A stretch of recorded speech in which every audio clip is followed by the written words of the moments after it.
Oh my god, it's CJ.com. Hey guys, this is Jeff from ZomagadaCJ.com, and today we're going to talk about our final verdict on the Nokia 5233. Now, as you might know already, the 5233 is a more budget version of the Nokia 5230. As you can see, it looks a lot like the 5230, which in turn looks a lot like the 5800. That being said, the 5233 does not have GPS or Wi-Fi or 3G capabilities, which are seen on the Nokia 5800 and 5230. So yeah, the 5233, is it worth the cash? Well, it is definitely worth it because of that huge touchscreen right here. The touchscreen is not as sensitive as the other devices that we've played around with before, but it is pretty good. It's about on the same level as the 5800. There's a lot of plastic around, so that might be a turn-off for most people, but the build quality isn't bad at all. It's pretty good.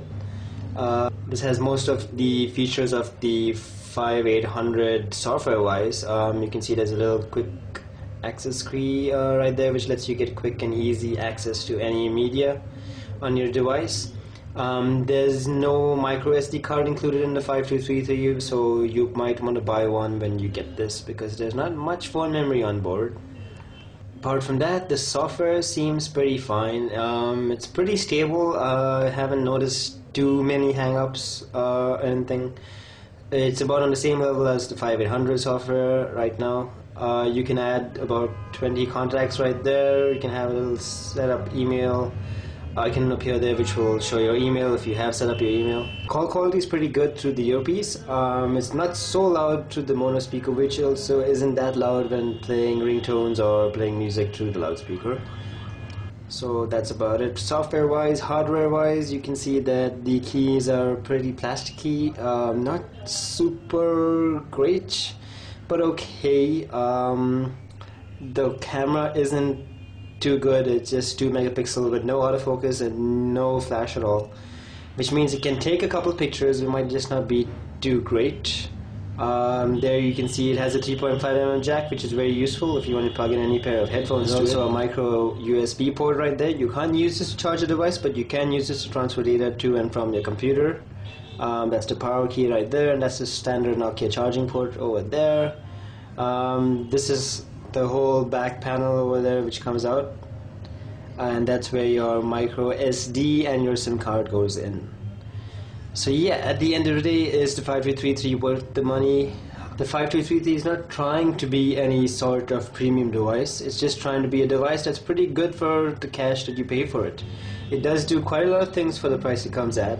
It's a smartphone, which means you can install a whole bunch of features on it. Can do almost anything that the 5800 and the other N-series phones can do. Of course, there are some limitations, either software-wise or hardware-wise, but it's definitely not a bad phone. And that's why we think the 5233 is worth the cash you pay for it right now. I guess in India it's about 7,500 rupees, a little bit less maybe. But yeah, definitely worth the money for this right now. If you want more features or aren't too satisfied with the feature set on the 5233, there's always the 5230 or the 5800, which is a little bit more costly but does have a couple more features. They all look the same though, so yeah, that's something to worry about. There's also the 5530, which looks completely different compared to this, but does have a couple more features compared to the 5233. So at the end of the day, you want to take a good look at the feature set on the 5233 and decide if this is for you, or would you rather be happy with the 5530, a 5230, or a 5800. For more details on this, do check out our post on ZomagadaCJ.com. If you have any questions or comments, do let us know in the comment section below.